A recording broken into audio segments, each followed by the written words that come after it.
Hello friends, and welcome to Eastern Washington. Or actually, this is Central Washington, but we are about 2 hours east of Seattle. We are off to a 3-day country music festival called Watershed, and it is held at the Gorge Amphitheater. So I'm technically working most of this weekend, but I thought I'd bring you along with me because I've always wanted to do a video about concert photography, more specifically festival photography. So in this video, I'll be talking about all the gear that I brought with me, showing you how I use it, ideally on the scene, and show you some of the shots that I get. So come along with me.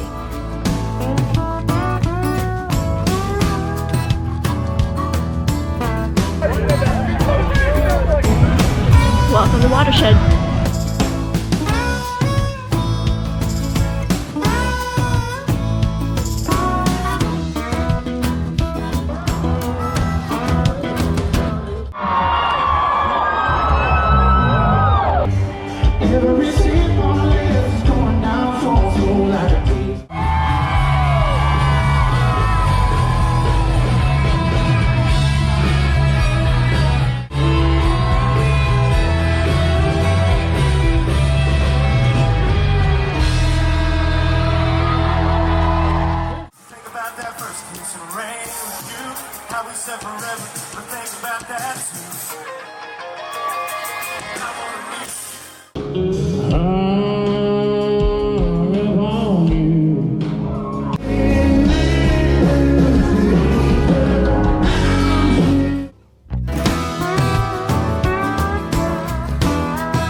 Well, that is the end of day one, and I freaking forgot how tiring music festivals are. Photographed, I think, about 6 or maybe 8 bands today, and drove 2.5 hours east, and I still have a 40-minute drive to my hotel, because here at the Gorge, if you're not driving 30 to 40 minutes to your hotel, then you're out here camping with no electricity, and I'm not doing that with my camera gear and deadlines. Oh, and I haven't even edited a single photo yet, and I have to submit within 6 hours.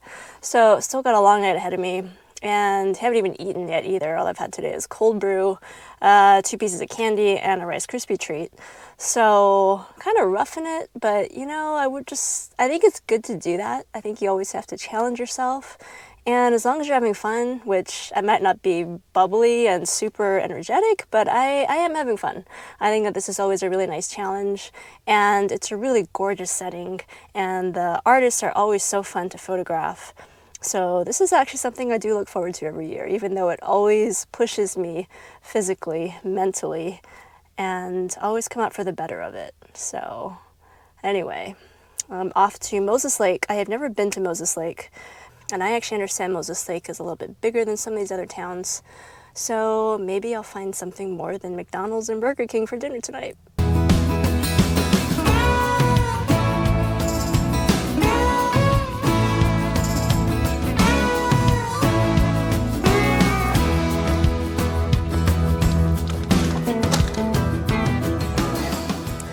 I know, I said I wouldn't, but it's right next to my hotel, and it's really late, and I really don't want to deal with sitting down somewhere. And actually, my second job out of high school was working at a McDonald's, working the drive-thru late at night, so that brought back some memories. But anyway, I made it 40 minutes east to Moses Lake and checked into my hotel. And this is my room here. It's nothing too fancy, but it will definitely do for 2 nights. And it so far is vastly better than where I stayed last year. Last year I stayed in Ephrata, And I kid you not, this motel was so like decrepit and dirty, and I'm surprised I even stayed for 2 nights. I was this close to checking out, going down to the Holiday Inn down the street, and I really should have done that. But anyway, after that experience, I was like, you know what? I will pay a little bit extra just to have a clean room that I can come back to and work, because that's the thing, is that my job is not over yet. I still have to process and upload all those photos that I took from day 1 and then go back for day 2 and day 3 after this. I'm going to take a quick shower, eat some dinner, and start editing. Just kidding. First order of business is actually to start charging my batteries. So in all your hotel rooms, you never really know if you're going to get any power outlets at all. Most hotels will have at least one, but a lot of times you're lucky to have more than one, which is why I always travel with this Anker power strip. And I like this Anker power strip in particular because it is cubed, so I can put this Canon battery thing in here and also get the plug in here. So if I have multiple camera battery packs that are big and bulky like this, then I'm not taking up extra space like I would in a normal power strip. So anyway, I'm gonna plug this guy in and get some of my camera batteries charging so that we're ready to go tomorrow morning.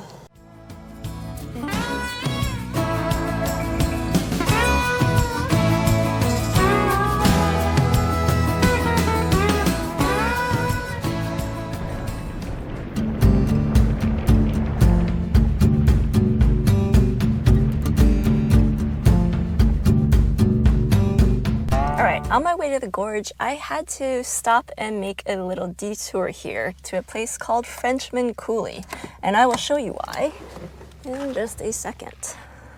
Is this not absolutely stunning? So this is the Columbia River, and further down that way, I think maybe that's Sunland. There's a resort down there, but you do have to, it's like vacation rentals only, but you can get some rentals over on Airbnb or VRBO, and further down you'll actually get to the bottom of the gorge. As you can see, there's a really popular area for jet skiing and boats. And you know, that's one of the reasons why people love coming out to the gorge, because it's not only an area to see music festivals and concerts, but before that you can actually spend your time at the river, going boating, going swimming, doing anything like that.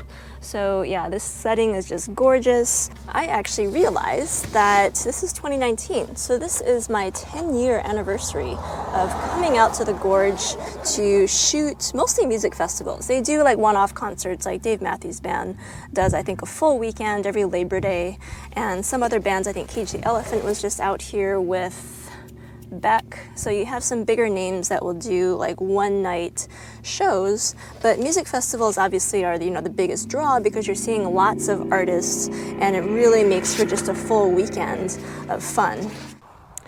All right, another quick detour, because at the end of this road it's actually a river and you see a bunch of water, but when you first enter you actually see all of these really cool rock formations. And what really intrigued me the first time I saw this is that there's a little waterfall down here. I'm not sure where that water is coming from, because the river is all the way down there. But yeah, it's a really gorgeous, tiny little waterfall that you would never know was here unless you pulled over and went to Frenchman Coulee. Well, this is probably as good a place as any, so let me go ahead and show you what is in my camera bag for the Watershed Music Festival. So my camera bag is the In-Case backpack. And again, I prefer it just because it's a little bit more spacious and comfortable than the Peak Design bag. And I just want to be able to carry all of my stuff in one bag. So my laptop is actually up front along with my hard drives. And in the back, it opens up here for your camera gear to sit. So my main camera body is the Canon 5D Mark III. And this weekend, the 70-200 f2.8 is just gonna live on it. Normally I'd also have the 24-70 f2.8 that I would probably use more so on the Canon, but because this festival is such that you end up taking a lot of long shots, I figure it's just easier to just leave the telephoto on the 5D. My second body is the Sony a7R III with the 24-70 f4 lens on it. And again, I don't feel the need to have a 24-70 f2.8 just because we're pretty much outside in like this really harsh natural lighting like all day long. It's not till the very end of the day for the headliners where you really need that f2.8.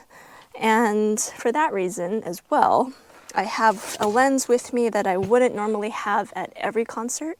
This is a very case-dependent lens. If you're shooting a concert and they tell you that you're shooting from the soundboard, the mix, the front of the house, which is actually the back of the house, then you're going to need this lens as well.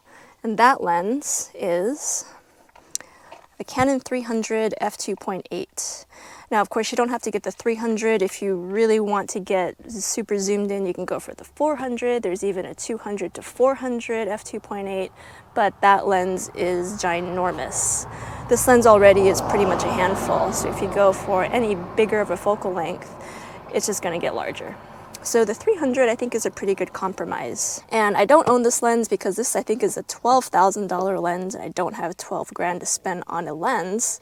So I do just rent it from my local camera company. So Glazer's Camera is a camera store in Seattle, Washington, and they also do gear rentals. And it comes in this really big case, and the lens itself is, you could actually shoot with this without a monopod, but to be safe, it's always better to have a monopod. So I do have a monopod that I'm using to stabilize this lens whenever I shoot with it. And this also is one of the reasons why I'm still with Canon and why I still opt for the Canon DSLR, even though I have the Sony. Sony, I think, is still a little behind with their super telephoto lenses. I think that they do have a 300 and maybe even a 400 millimeter f2.8 coming out, but that's the Mark I version. Canon is on their Mark II version for DSLRs, and I see a giant difference between the Mark I and the Mark II for the 300. The Mark II is a lot faster, the autofocus is better. It's just overall a better experience shooting with the Mark II. So for Sony, I have not used their super telephoto lenses because the other problem is that they're not available at Glazer's rentals yet. So I'm kind of waiting for Canon to catch up in the super telephoto world. And until then, I know I can reliably rent this lens and use it on my Canon bodies and capture the super telephoto shots that I need. We had to do a shot of whiskey. We had to take care of some business. I mean, I feel lucky to be here.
This is the end of my trip to Moses Lake. I really enjoyed staying at the Ramada Inn. I thought it was probably one of the best hotels I've stayed in here in Central Washington. There again was one place, I think it was like Comfort Suites or something in Ellensburg that I really liked, but the problem with it was that the internet sucked. And the thing with here is that the Ramada's internet was so fast. I'm pretty sure it was gigabit internet because the upload speeds were just incredible. And I also really like that there's just a whole complex there that's really catered to tourism. So there's not only the Ramada, there's also a brand new Holiday Inn Express. There was a Marriott, a Comfort Suites, a Wingate, just like a whole bunch of pretty nice 2-3-star hotels all in the same complex. And then we had supporting services like gas stations, fast food restaurants. So for the weekend, that was a really great little area. It is a little bit outside of downtown Moses Lake, so this Japanese Peace Park is part of the downtown area, and I'm going to cruise through downtown before heading back to the gorge. Oh, and if you're curious, the hotel that I stayed at, the Ramada, was about $120 a night, which, you know, for the quality and again for the internet, I think that was totally worth every penny.